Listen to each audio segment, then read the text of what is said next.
Hola Víctor, ¿cómo estás? Como se han dado cuenta, creo que ha sido un perfecto desastre hoy el internet. Realmente no sé por qué. No sé si se escucha bien. Hola Víctor. Hola Tatiana. Hola Susana. Hola Victoria.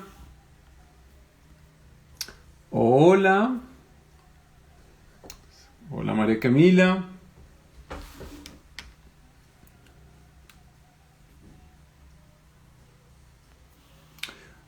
Hola Guille. Oigan chicos, ¿ustedes me escuchan bien? Es una pregunta. Voy a poner aquí a cargar esto acá.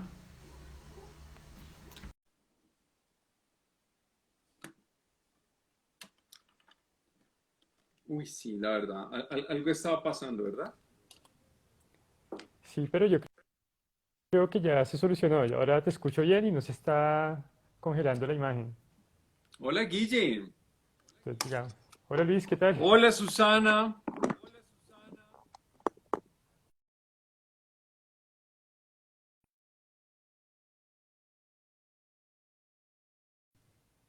Listo. Hola. No sé por qué me veo como sin luz. Bueno, crucemos los dedos que no vaya a seguir fallando. Hola Guille. Ya. ¿Tú me Hola Luis. escuchas? ¿Todos ustedes me escuchan? Sí, ahora sí, ya te escucho bien. ¿Qué más? ¿Qué tal el fin de semana para todos?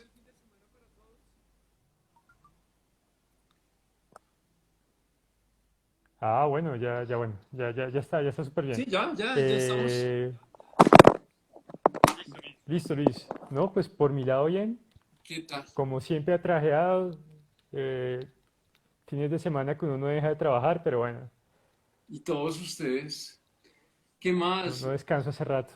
Ustedes, me gustaría que a veces me contaran si trabajan, estudian, me gustaría a veces saber un poquitico más de ustedes, no sé, realmente me parecería chévere como que tengamos como esos momentos de conocernos un poquitico más. Hoy tenemos un tema que es absolutamente particular porque vamos a hablar de brujas. Pero vamos a hablar, por si acaso de pronto alguno está diciendo acá, ay, marica, nos van a dar aquí alguna pócima, algún encantamiento, alguna de estas cosas.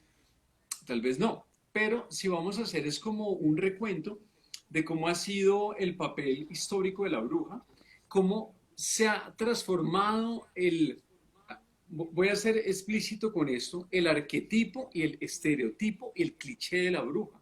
Es decir, a lo largo del tiempo, y cómo ha sido el tema de la cultura popular. Entonces creo que obviamente acá hay muchas cosas que obviamente nos gustaría que nos vayan preguntando, hablando, realmente pues Guille y yo no es que nos las sepamos todas, pero podemos ir armando una conversación muy rica al respecto.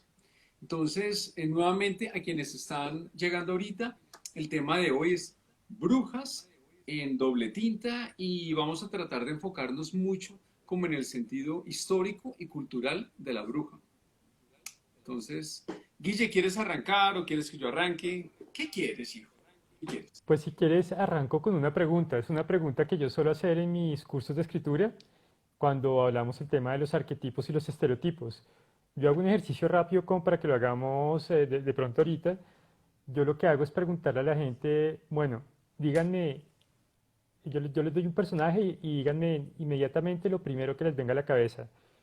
Y suelo preguntar acerca de la bruja. Entonces lanzo la palabra bruja Ujú. y la gente empieza a decirme esas ideas acerca de la bruja y por lo general siempre las primeras palabras son las mismas. Me hablan de mujer, vieja, verruga, gato negro, escoba. Va apareciendo siempre unos elementos que se repiten y yo creo que se puede ser un buen punto de partida y es ver cómo socialmente, culturalmente, ya tenemos construido un arquetipo de la bruja, una idea preconcebida de la bruja, a pesar de que hay muchas brujas, ¿no? Muchos tipos de brujas. Claro, más que todo, digamos, si las dividimos en brujas buenas y malas, porque por lo general siempre nos guiamos hacia la idea de la bruja como la bruja mala. pero también podría existir la bruja buena, ¿no? Ujú. Pero principalmente eso, entonces ver cómo de pronto vamos a entrar hoy aquí hablando de un arquetipo y lo que dice Luis, vamos a tratar de desmenuzarlo un poquito y salir con una idea, pues de pronto no sé si más clara, Listo. pero más completa al menos de lo que es la La bruja. verdad estoy de acuerdo y me parece chévere ese arranque que haces en tus talleres. Entonces, arranquemos con las brujas. La, tal vez una de las brujas, hablemos primero de lo que son las brujas en la antigüedad, ¿vale? Entonces, hablemos primero de lo que es la bruja para los hebreos. Realmente la bruja aparece dentro de la Biblia en el momento en que Saúl está perdiendo una guerra contra los filisteos. Y miren lo curioso, él había desterrado al profeta Samuel y le toca ir hacia una, digamos, prácticamente hacia los pantanos a buscar a una bruja, no me acuerdo ahorita cómo es que se llama, la bruja de, bueno, eso está en la Biblia. Espérate que yo había tomado una nota al respecto, porque este personaje me causa mucho interés. Y resulta que la bruja es el primer encuentro que tienen, digamos, como la primera mención que hay en la Biblia sobre lo que son las brujas. Y resulta que al final el rey Saúl termina siendo condenado a sí mismo por el tema de tratar con brujas. ¿Qué es lo que pasa acá dentro de la antigüedad? Las brujas, como tú bien dices, hay muchos tipos. Está lo que es la bruja celestina, está lo que es la bruja hechicera, pero en general todas las brujas se tienen en un concepto de, digamos, digamos como de comerciantes, de mercachifles, de que pueden llegar a pactar el amor entre las personas, en todo eso, pero resulta que, digamos, no son rechazadas en sí.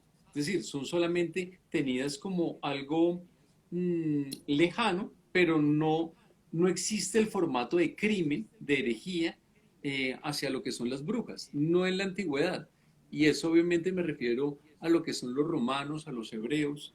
Eh, Realmente la bruja es tomada como una hechicera, es decir, está mucho más dentro del papel de la Celestina, por así decirlo. Y luego ese papel se va a cambiar cuando llegamos al medioevo. Cuando llegamos al medioevo, todo esto cambia, todo, todo, todo. ¿Por qué? Porque a la bruja la empiezan a ver enfocada como alguien que hace un pacto con el diablo, porque el diablo es una figura muy propia de lo que es el medioevo.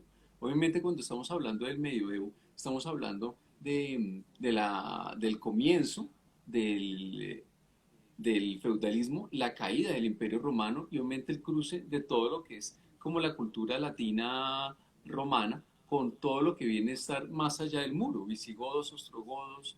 eh, y obviamente en ese cruce de culturas aparece ese formato del diablo que tiene un pacto con la bruja. Ahí es donde obviamente las cosas empiezan a cambiarnos totalmente.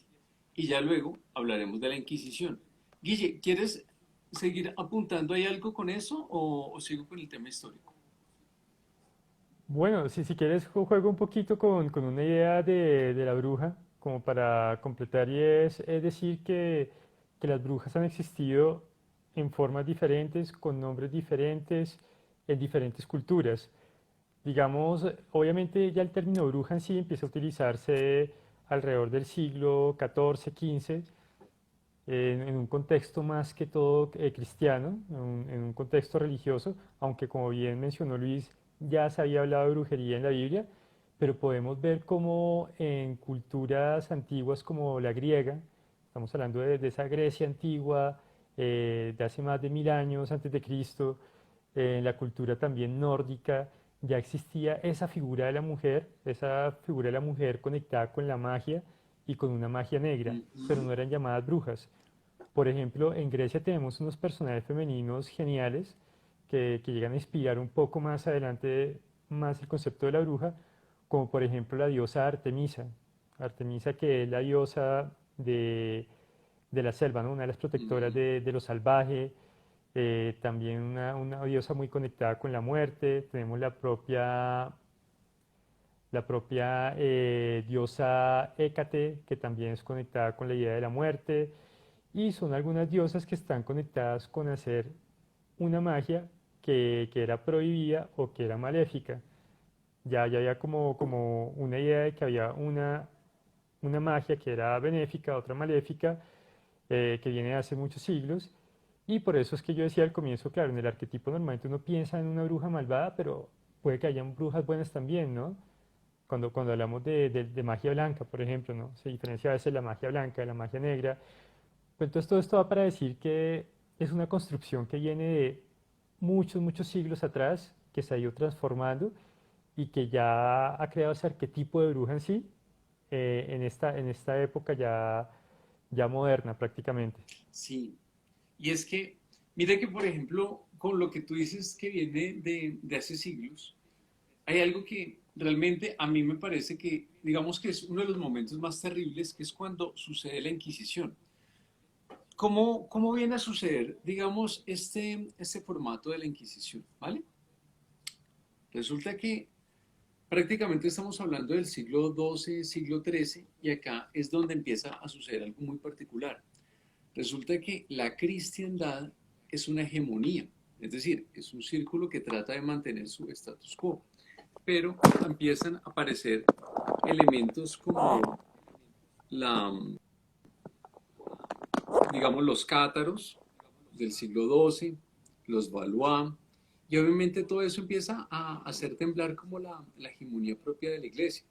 Entonces empiezan a ver como esos grandes miedos, y esos grandes miedos se van a traducir en las casas de brujas, en la cacería de brujas.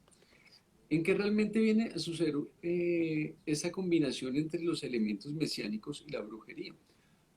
Lo que son los elementos mesiánicos unen al pueblo en contra de lo que son las grandes oligarquías, empiezan a buscar una redistribución de la riqueza. Entonces, la manera que tenían la cristiandad es crear un estereotipo de lo que es la bruja.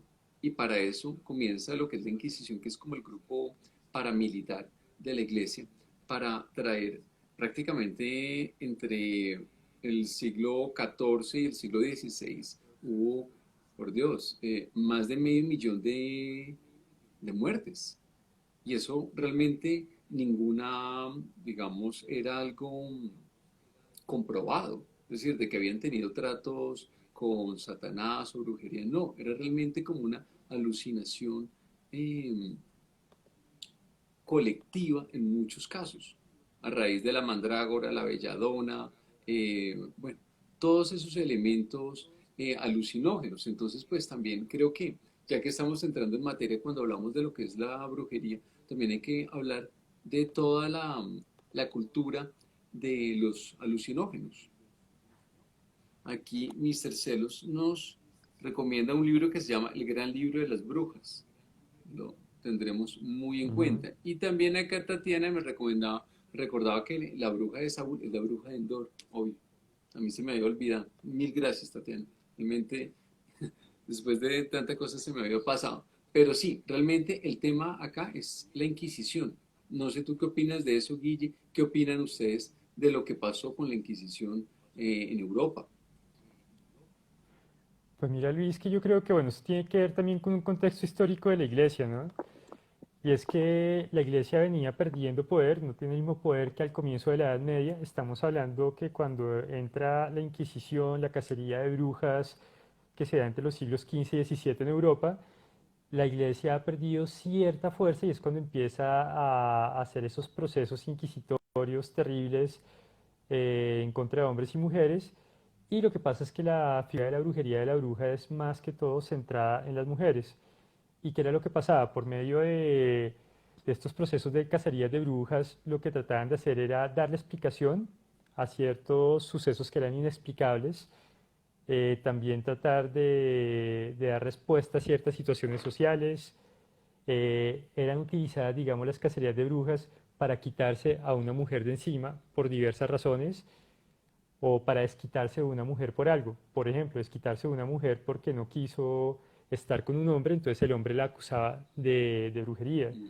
Y empiezan cantidad de situaciones que eran situaciones cotidianas a decir que no eran cosas naturales, sino nacidas de, eh, de la magia de las mujeres.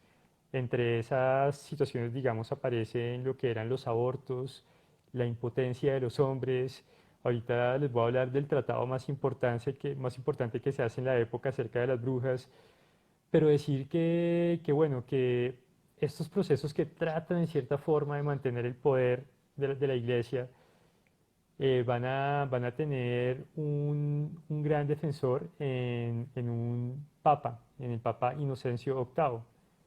Él va a sacar una bula que es uno de esos documentos papales que tiene un nombre en latín que es Summis Desiderates Affectivus. Y es el primer documento donde se habla directamente de la brujería en la religión cristiana.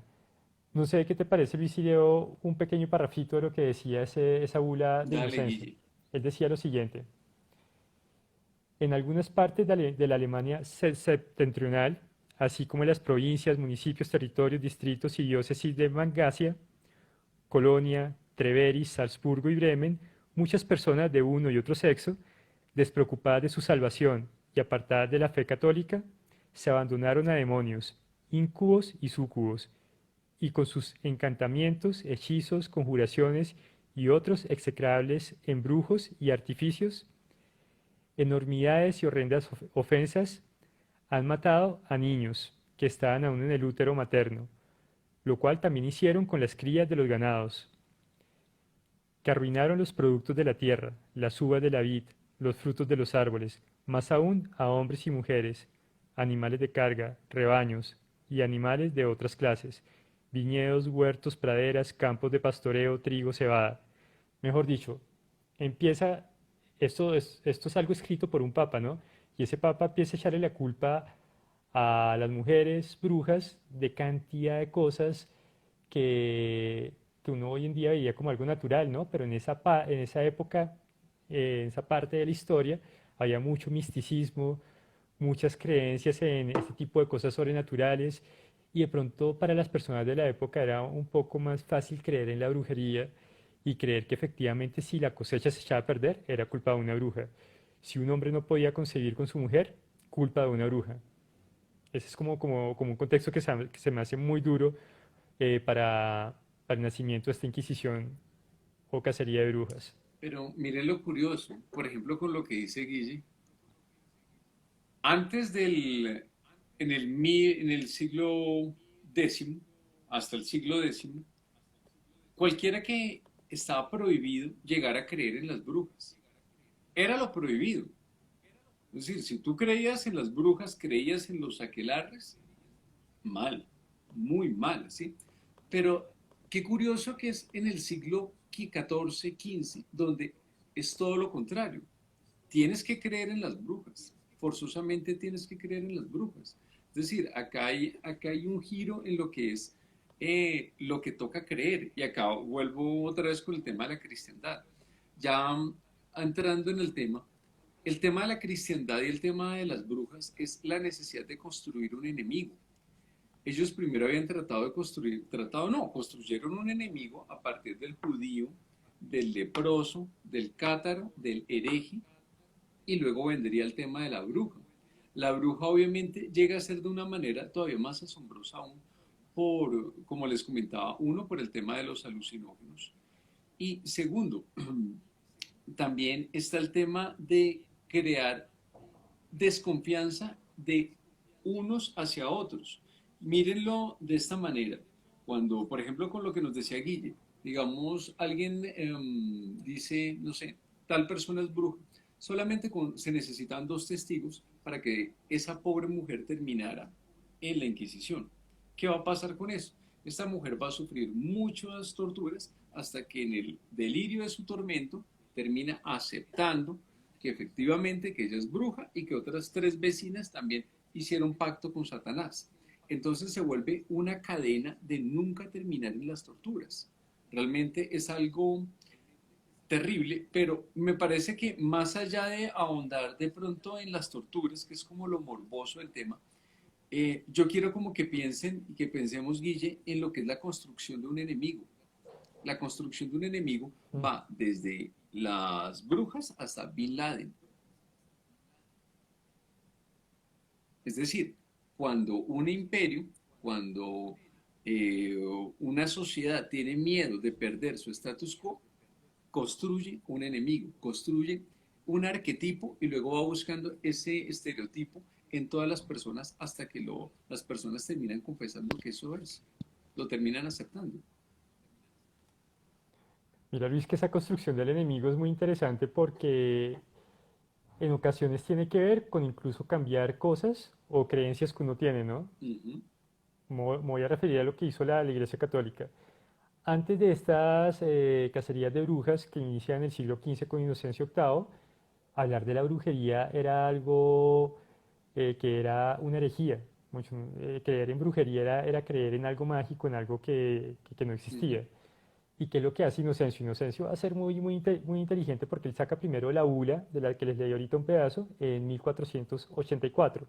Y después de eso va a contratar, por así decirlo, a dos curas dominicos que se llamaban Heinrich Kramer y Jacob Sprenger. ¿Y qué van a hacer ellos? Ellos se van a encargar de redactar un tratado acerca de las brujas. Es el tratado más importante que se ha hecho en la cristianidad y que se hizo en la época para hablar del tema de las brujas. Se llama el Maleficarum. Maleus Maleficarum, que lo van a publicar en 1486. ¿Y qué hacen ahí? Precisamente como sabían que era problemático crear este enemigo de la bruja, van a tener un capítulo en el cual dicen por qué creer en las brujas no es una herejía, que se me hace súper curioso. Tiene un capítulo así directamente como para curarse en salud, ¿no? Y decir, sí, antes era de pronto un pecado hablar de brujas, pero no, ahora sí es permitido por tal y tal razón.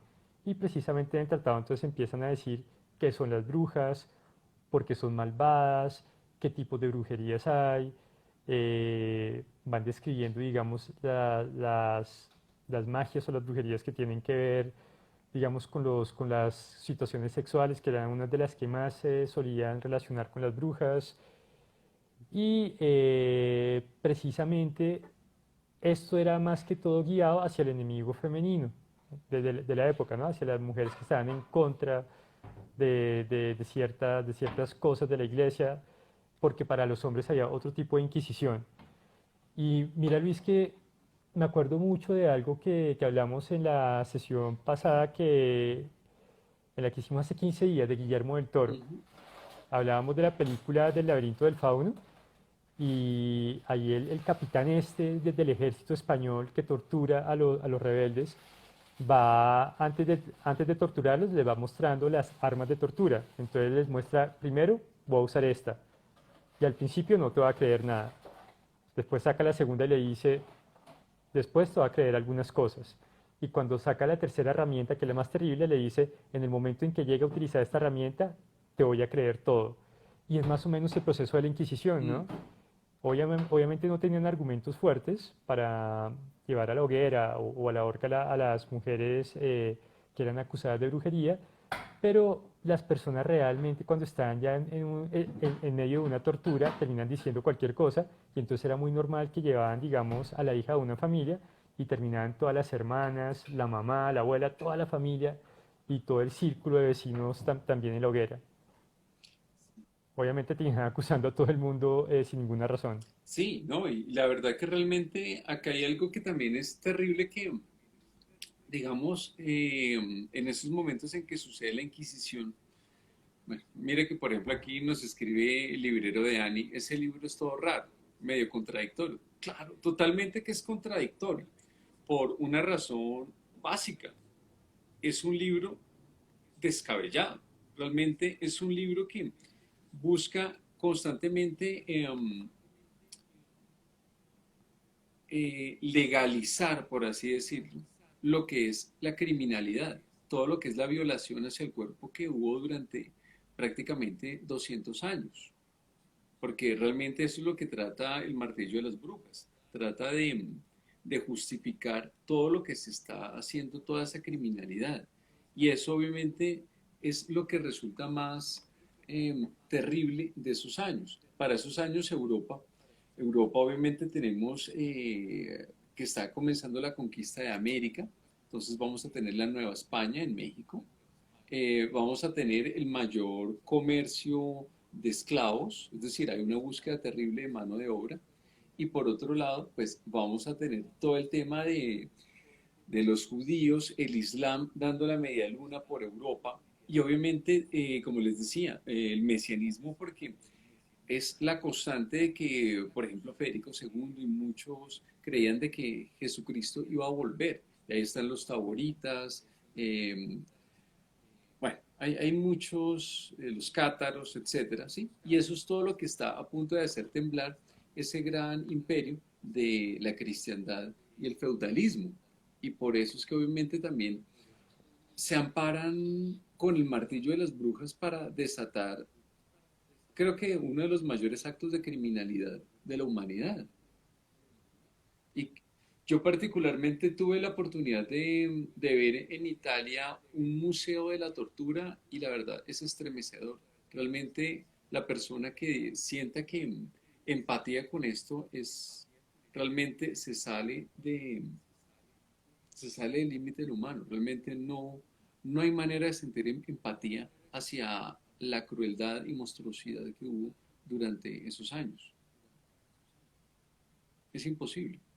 Realmente, um, yo leía un testimonio de alguien de la época que decía, que había sido inquisidor, que el tipo escribía de que daría todo con tal de poder olvidar todo lo que hizo, porque realmente fueron desde ojos salidos, el potro, bueno, todas las torturas más terribles del mundo. Y no solamente eso, sino el miedo generacional que vino a causar en toda Europa y que prácticamente la última bruja pues se vino a casar en Alemania o Inglaterra, pero era por ese gran miedo y esa obsesión a... Habían creado el arquetipo y la persona se creía de que sí había hecho eso. Eso es una alucinación colectiva, ¿no, Guille? Totalmente. Bueno, y eso sigue existiendo, ¿no? Todavía, tú sabes el dicho, ¿no? De nadie cree en las brujas, pero de que las hay, las hay. Y hay ocasiones en que hay alucinaciones colectivas con las brujas. Yo he oído muchas, digamos, acá en Colombia. Hay cuentos de esas alucinaciones colectivas con brujas, digamos, he oído muchos en Villa de Leyva, por ejemplo, de grupos de personas que dicen que ven brujas. Bueno, eso llega hasta nuestros días, ¿no? Así como hay alucinaciones con extraterrestres, con otro tipo de seres.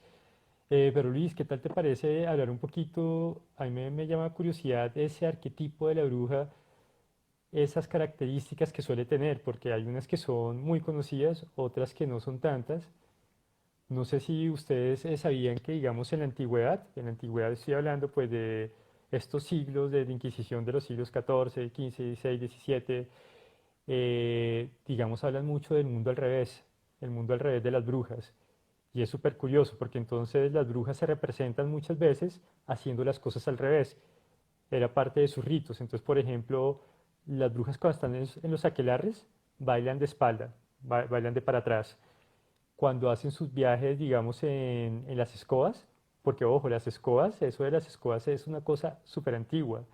Creo que el primer documento en que se habla de brujas volando en escobas es de 1451, antes de la Inquisición en contra de las brujas. Pero entonces lo curioso es que se montaban las brujas y se montaban al revés se montaban al revés en las escobas, viajaban mirando hacia atrás, pero lo curioso es que el pelo siempre se movía en contra del viento. Sí, mucho rompían las leyes físicas y era el mundo al revés de las brujas. Todas las cosas en ese mundo de las brujas sucedían al revés. Interesantísimo eso. Yo tengo una pregunta a ustedes. ¿Ustedes creen en brujas?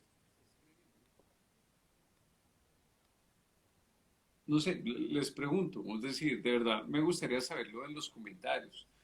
¿Ustedes creen en las brujas? ¿Han tenido alguna experiencia en donde crean que han estado en contacto con alguna bruja? Em, bueno, yo... Guille, ¿tú has tenido alguna... algo al respecto? No Sí, jodas, sí, ¿en sí, serio? efectivamente me pasó una situación hace unos años, cuando estaba en la universidad, iba con unos compañeros, ojo, no íbamos ni tomando drogas, nada raro, no teníamos nada raro en la cabeza, íbamos caminando por una calle muy concurrida de Bogotá, íbamos un grupo de 4 personas, íbamos pasando por una partecita como oscura, había una señora ahí, de repente la señora con una capucha, nosotros creímos que era un indigente, de repente la señora se voltea y todos de una salimos a correr. Todos salimos a correr gritando una bruja. Pues estamos hablando que ya éramos adultos de más de 20 años y realmente todavía tengo la imagen de esa mujer que no entendemos mucho, no era una mujer normal, realmente era algo espeluznante, nos asustó muchísimo. Entonces yo digo, yo no creo en brujas, pero tuve esa experiencia que digo es sobrenatural, algo que va más allá de la razón. Qué curioso, ¿no? Nunca me habías contado esa Además que anécdota, éramos cuatro Guille. personas. A ver, voy a leer acá un poquitico aquí. Víctor dice que sí. Divertidamente, Casiopea, la bruja, dice, sí, somos todas de acuerdo. ¿No? A veces uno tiene expertise en el tema, te lo aseguro. Em, a mí en lo personal me encanta lo sobrenatural, pero nunca he creído en nada de eso, dice el librero de Ani. Y Tatiana nos dice que yo no estaba en contacto con una, pero un amigo me contó algo que me dejó sorprendida. Deberías escribirnos, ¿no? Como para conocerlo, Tatiana.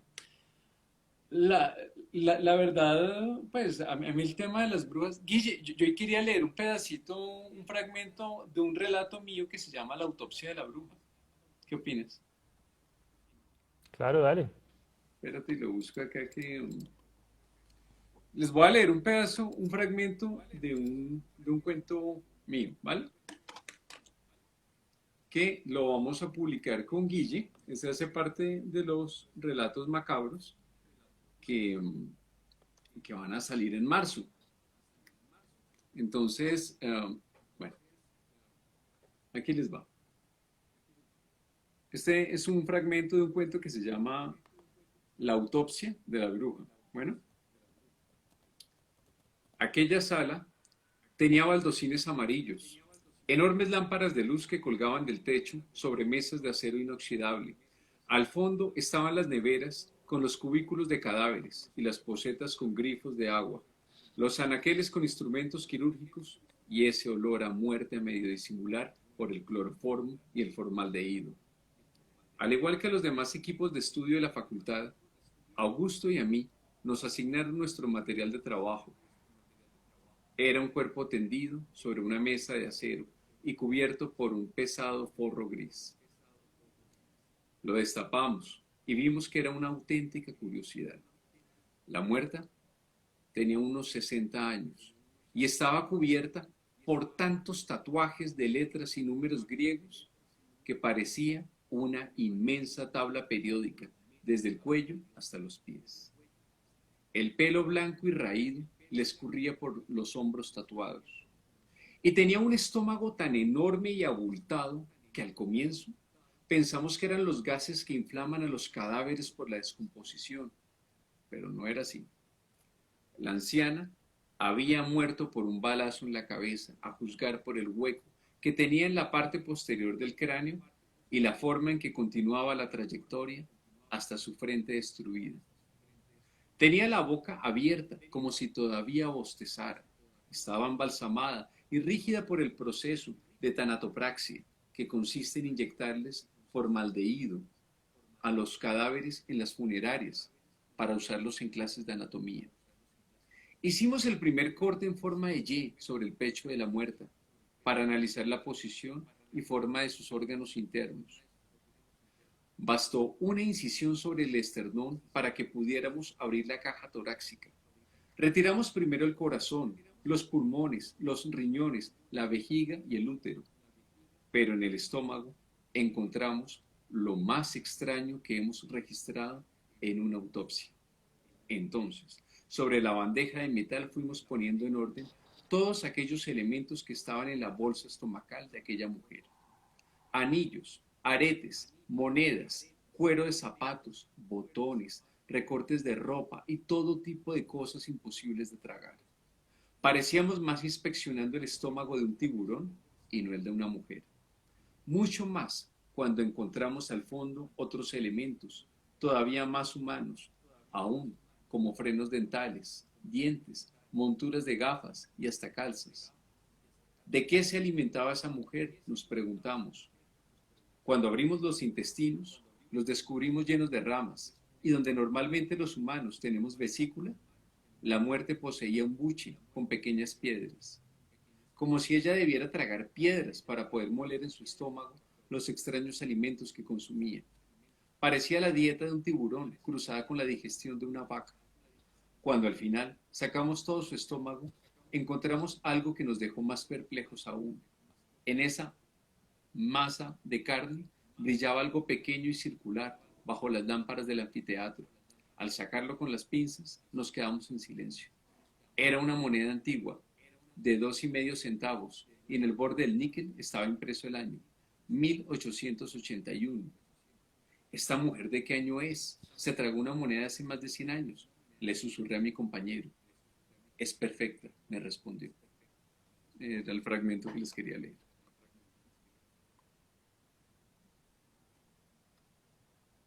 Y mira, dos cosas curiosas. Una es lo que come la bruja, ¿no? Mm, de acuerdo. Las brujas sí, siempre han sido reconocidas más que todo por comer niños. Es una de las acusaciones típicas que tenían en la Inquisición. Bueno, y algo que vamos a ver después en el cuento de los hermanos Grimm de Hansel y Gretel, ¿no? Esas brujas comen niños, pero tu bruja come de todo. Mm, Oye, es una bruja que tiene una dieta un poco más extensa. Y me gusta también que hayas mencionado tu cuento para que podamos hablar también de brujas en la literatura, ¿no? sí, O en el cine, digamos, brujas que son tan interesantes y yo creo que las brujas más interesantes son las que hacen, digamos, algo como lo que haces tú en tu texto y es romper con el estereotipo. Uno rompe con el estereotipo cuando cambia uno de los elementos que son muy conocidos del personaje. Entonces, digamos, si la bruja es conocida por comer niños, ¿qué pasa? ¿Qué, cómo nos puede llegar a inquietar ese personaje si come cosas diferentes? Si es una bruja que no viaja en una escoba, sino que viaja sobre un colchón, qué sé yo. Entonces creo que, no sé si tú recuerdas, así brujas que te han impactado de la literatura, del cine. um, yo no sé si me vayan a buchear ustedes, pero mi película favorita es La Bruja de Blair. Y luego me encantó, pero me fascinó la película de La Bruja, mm, donde actúa esta actriz tan bonita, ¿cómo es que se llama? La de Dama de Gambito. Yo tengo una memoria de mierda. ¿Cómo es que se llama, Guille? No sé, estoy Ay, ahorita, ayúdenme, por favor, nunca me acuerdo cómo se llama. de pronto alguien por ahí no le escribe porque no me Bueno, acuerdo. mientras alguno me lo dice, quiero leer acá dos anécdotas que nos escriben. Tatiana me dice, me lo contó cuando yo estaba en secundaria. El hermano de él salía con una chica, la que dejó y comenzó a salir con otra, lo normal. Él se fue a vivir con la novia y todo. Pasando poco tiempo, al comienzo aparecerle arañazos en la espalda como si nada. Una noche se despertó por un ruido como de una risa macabra. Vio por la ventana y una sombra como de una mujer con sombrero se alejaba mientras reía y el día siguiente se vio la espalda y la tenía toda arañada pero a carne viva. Bueno, horrible. Y Johan nos escribe, recuerdo por ejemplo el mito de la vieja candela, un encuentro entre la tribu de los pijaos y paeses, el cual una bruja le brinda ayuda a un indio que se ha perdido en el bosque, le da techo y comida, pero tras la llegada de los españoles tuvo que huir hacia un acantilado y al caer el agua se dice que desde allí el cielo se tornó rojizo por causa de su cabellera en llamas. Bueno, ay, gracias. The Witch, gracias, de Robert Eggers. Y Oye, gracias, una Annie cosa Taylor comento Joy. rapidito, comento rapidito lo de Joan, es que me gusta mucho porque las brujas han aparecido mucho en la cultura colombiana y en sí latinoamericana. Y mira que hay unas brujas, hay un pueblo en el Valle del Cauca, no recuerdo el nombre del pueblo, es un pueblo pequeño, pero se dice que está lleno de brujas y que si un hombre soltero va a ese pueblo, ya no puede salir de ahí. ¿En serio? No me acuerdo cómo se llama el pueblo, pero me consigo el Por, dato para por contarles. favor, compártelo, porque de pronto puede no ser tan malo ese pueblo, Guille. Pues digo yo, pues, de pronto puede no ser tan terrible una estadía vacacional en ese pueblo de brujas. Mm, a mí me gustaría que también ustedes nos dijeran qué películas de brujas les gustan. A mí me gusta mucho La Bruja de Blair por muchísimas razones. Porque mm, ah, me encanta que La Bruja de Blair nunca es clara. No lo es. A mí eso realmente me fascina porque en todos los testimonios de la bruja van diciendo, no, es que puede ser de pronto niebla, otros dicen de que es una criatura peluda, otros la ponen casi como un vampiro, otros la ponen como joven, otros como anciana. Bueno, realmente tiene tantas formas que a mí eso me gusta mucho. Además que realmente la bruja de Blair, yo sé que a muchos de ustedes, los que sean millennials, puede que esto no les dé miedo, pero en su momento esa primera película realmente era muy creíble, realmente era espantoso. A mí, la verdad, La Bruja de Blair siempre me gustó y de hecho todavía la sigo viendo, por supuesto, la primera y me impacta. Esa escena de Josh perdido, eso es brutal, eso es brutal.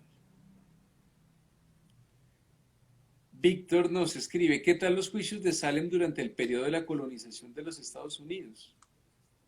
Ah, los momentos de Salem. Bueno, yo creo que es uno de esos momentos icónicos de la casa de Mm, brujas, ¿no?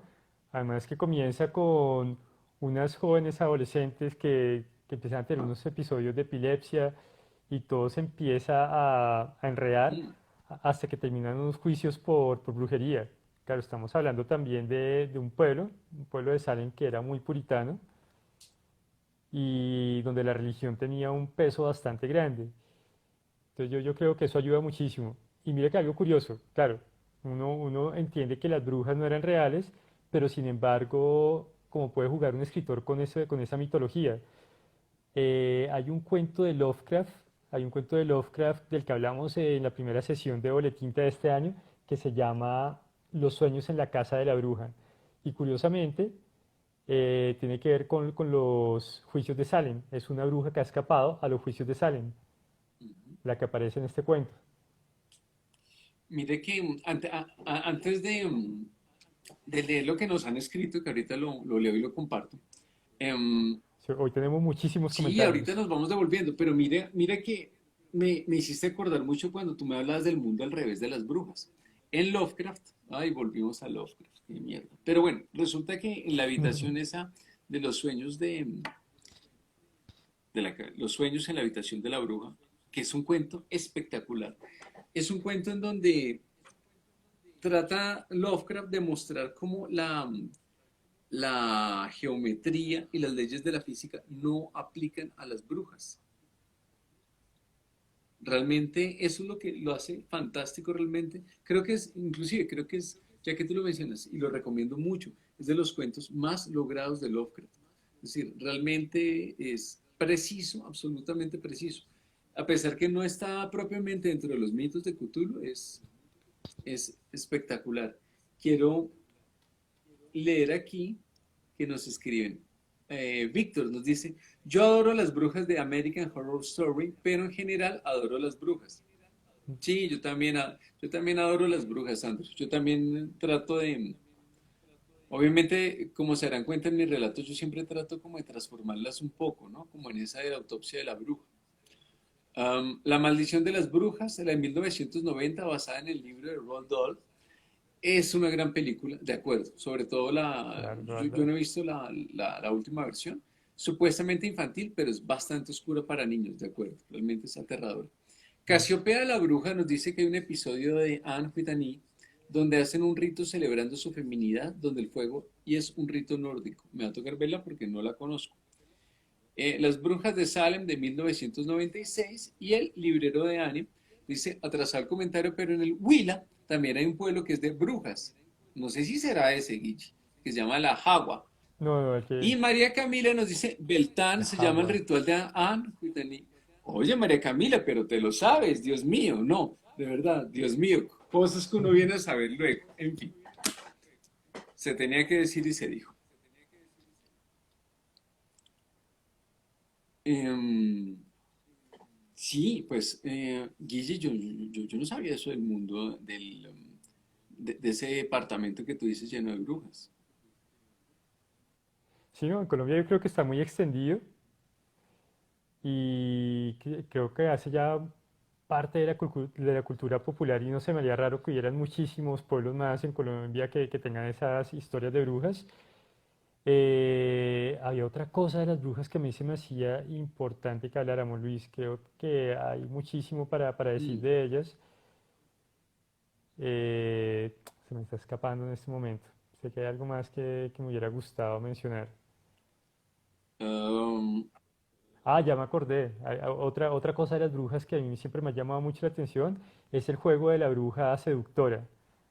Y sobre todo esa bruja seductora que es capaz de transformarse, que es una anciana, una mujer ya vieja, pero se transforma en una mujer joven para conquistar a un hombre.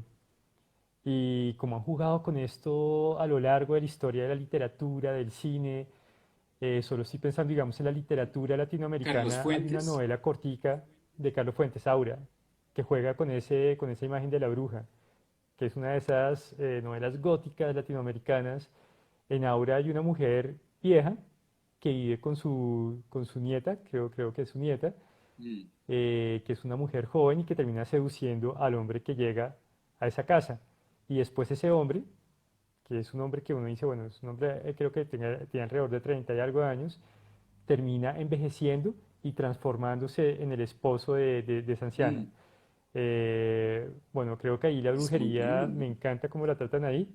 Y ahorita estaba pensando que hasta puede en El Resplandor de Kubrick juegan con ese elemento también, ¿no? El momento en que sale de la bañera esa mujer joven desnuda y el personaje principal de Jack Nicholson queda impactado y de repente se transforma en una anciana, totalmente horrible. Pero sí. Juega con ese elemento de la bruja que se transforma de joven a vieja. Guille, la verdad, ahorita que mencionaste, la verdad, a todos los que obviamente de pronto no conozcan de Carlos Fuentes, les digo, les recomendamos muchísimo, lean Aura. Qué novela tan brutal. Es pequeñita, son como 60 a 70 hojas, es un cuento largo y Se la leen en hora y media. es muy bueno. Realmente es una novela, para mí es de las mejores novelas de brujas. Y curiosamente el sentido del terror es muy fino, es realmente hermosa esa novela. Puedo decirte, yo sé que esto tú no lo sabes, Guille, pero es de mis novelas favoritas. No tenía ni idea. Sí, me gusta mucho. Eh, a mí el tema de las brujas, a mí me gusta mucho, realmente, a ver, ¿qué me gusta a mí del tema de las brujas dentro de la literatura? Digamos, me va a salir un momento del tema cultural. Estoy hablando de mi caso. Bueno, yo el año pasado comencé una novela que todavía no he terminado, que se llama El Oscuro Reino de las Brujas, que sucede en el Chocó. Eh, es una novela larga, realmente creo que yo tuve que parar en un momento, yo ya llevaba como 150 hojas y y realmente hay algo que funciona mucho con las brujas, que están cerca del caos, cerca de la miseria, cerca de la desigualdad y son un elemento caótico. Obviamente, pues también morfológicamente, las brujas que yo estaba construyendo son, les aseguro, son muy distintas a las brujas habituales. Totalmente distintas, no solamente en su manera de todo, es decir, prácticamente hasta sus mismos órganos. De hecho, las brujas en este relato no tienen órganos, sino que están unidas por una gran cantidad de tubos por dentro, donde se agiliza tanto la comida como el pensamiento. Es decir, lo que comen es lo que piensan. Entonces es un poco más, un poco distinto por dentro. Pero la verdad, a mí las brujas me fascinan, Guille. Realmente me parece de los personajes más aterradores, más que cualquier otro. Sí, creo que también por eso el peso del personaje de la bruja a lo largo de la historia de la literatura, ¿no? Precisamente yo creo que los cuentos de hadas, que son con los que iniciamos muchos, con los que nos iniciamos muchísimos en la lectura, están llenos de brujas, y de brujas tremendamente curiosas, de brujas malvadas. eh, digamos, a mí obviamente la de Hansel y Gretel es la que más me asustaba de niño por la idea que tenía de comerse a los niños. La bruja de Blancanieves, que es una bruja muy curiosa, porque es una bruja que es bonita. Es la segunda mujer después de Blancanieves más bonita del reino. Y eso rompe con el estereotipo, ¿no? Con esa idea de que la bruja tiene que ser fea. No, ahí nos encontramos con una bruja bonita. ¿Qué otra bruja nos aparece por ahí en estos cuentos? Bueno, de pronto no los cuentos de Hada, un poco más adelante, una de las brujas que más me asustaba cuando niño, que era la del Mago de Oz, que es la bruja del oeste. Esa bruja que va en contra de Dorothy y sus amigos. A mí siempre me aterró muchísimo esa bruja. Y además que muere de una forma muy curiosa, ¿no? Le echan un baldado de agua y se desintegra hasta ahí llega la bruja. Mm. Esa es una bruja que se me hace súper interesante. Pero mire que, em, mira que aquí Johan nos dice en La Condesa Sangrienta también hay apariciones de brujas. De acuerdo, lo escrito por Alejandra Pizarnik, que son las brujas que le Ujú. ayudan a traer sus jóvenes para desangrarlas. Tatiana nos dice La Bella Durmiente, Maléfica.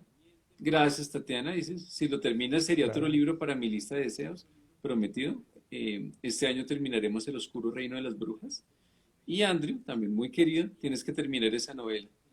Maldita sea, claro que la vamos a terminar. Realmente está hecho todo el guión. Es solamente cuestión de escribirlo. Y mira que, por ejemplo, lo que nos dice aquí Tatiana Maléfica, aquí hay algo muy particular. La bruja tiene muchos nombres a lo largo de Europa.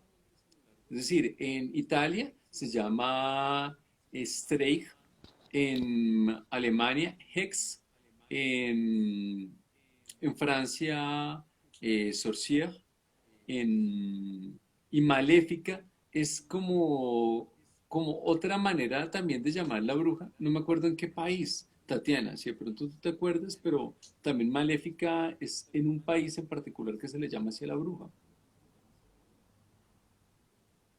Yo no sé si ustedes se acordarán, pero maléfica es un término puntual de la bruja, ya que tú lo mencionas. Igual que lo de la Bella Durmiente, ¿no?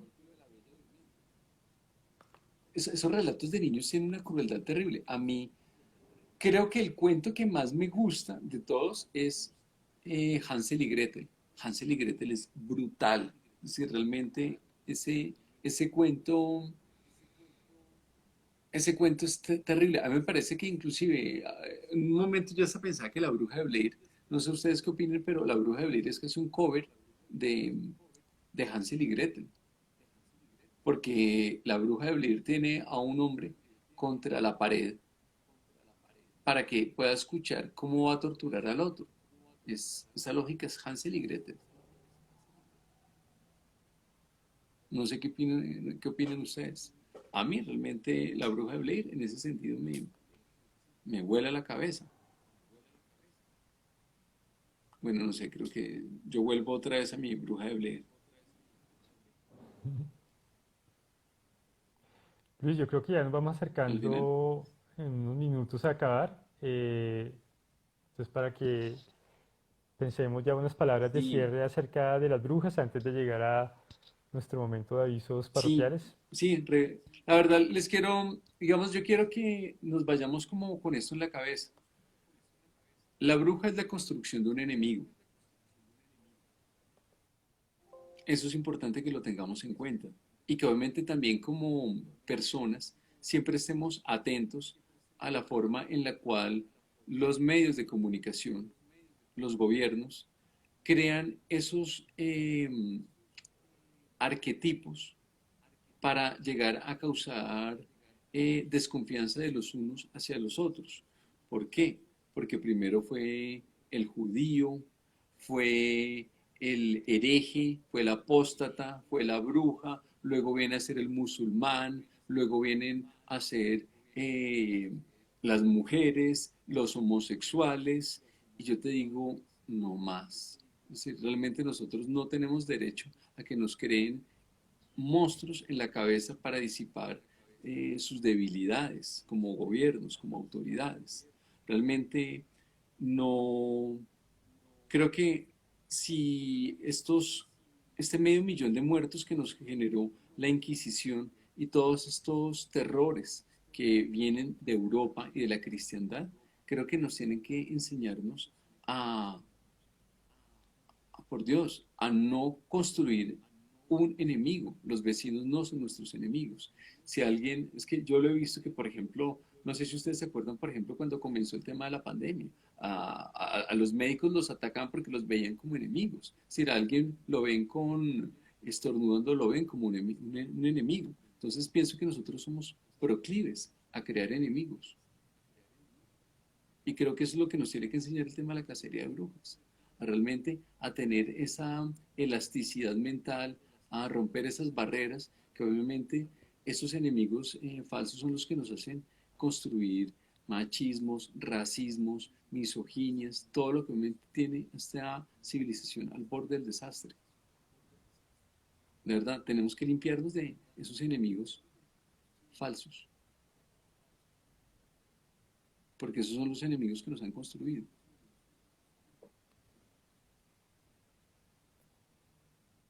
Luis, a mí me gustaría como responder a algo que escriben acá, Gras Accesorios. Bueno, dice que deben haber también brujos, no solo mujeres.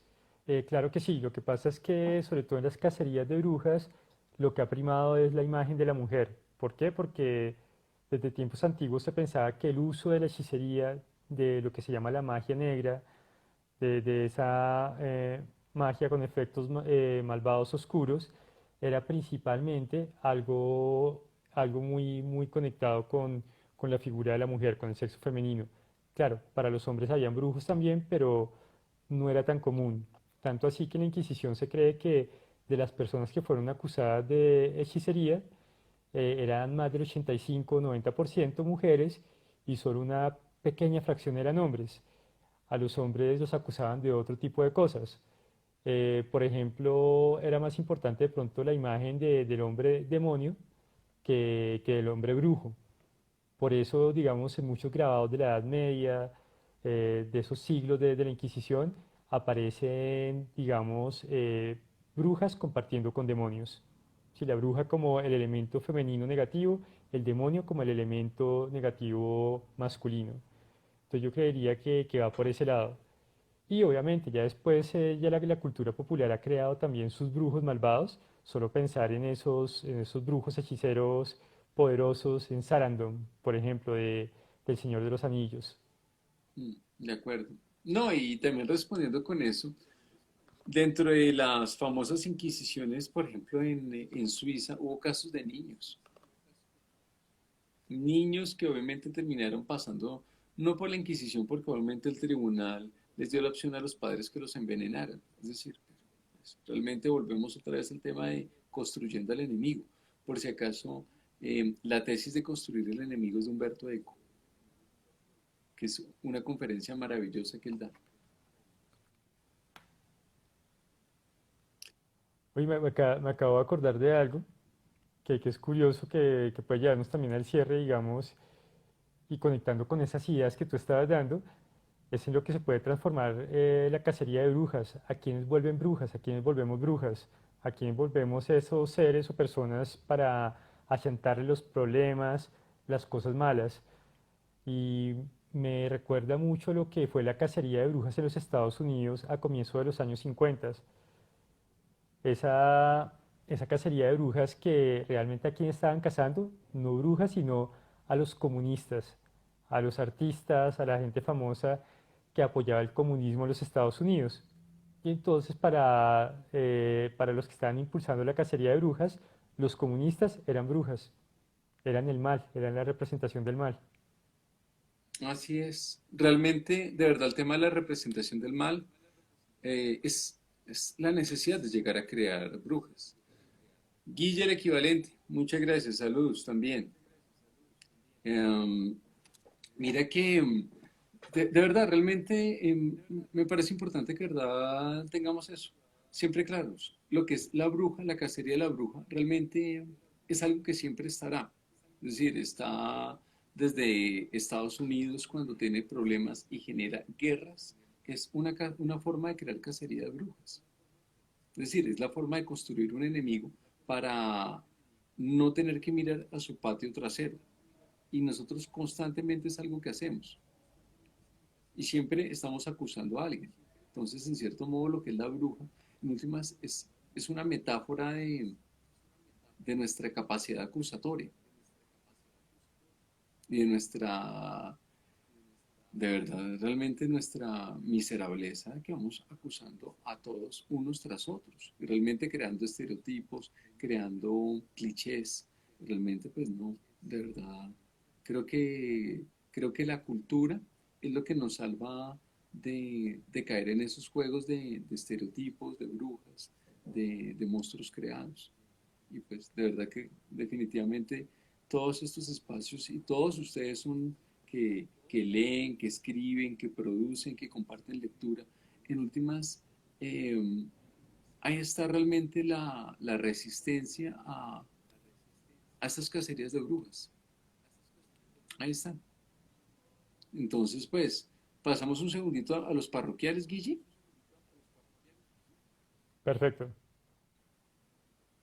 Bueno, nuevamente, bueno, les quiero contar algo muy importante. Muchas gracias a los que han comprado La peste de los solitarios. Eh, Todavía quedan algunas piezas, entonces los invito a, como siempre les digo, no sé si tú tengas el libro por ahí, Guille, pero los invito a que lo compren. Es un libro muy entretenido, es realmente una pequeña montaña rusa de emociones y a la vez funciona como una pequeña terapia. Creo que es mi libro más sereno de todos. Creo que es como el más tranquilo en comparación de los demás que son muy salvajes. Y dentro de los salvajes se acerca de nuevo la segunda edición de La Semilla del Vampiro, nuevamente con la casa editorial de Guille, que se llama Boomerang.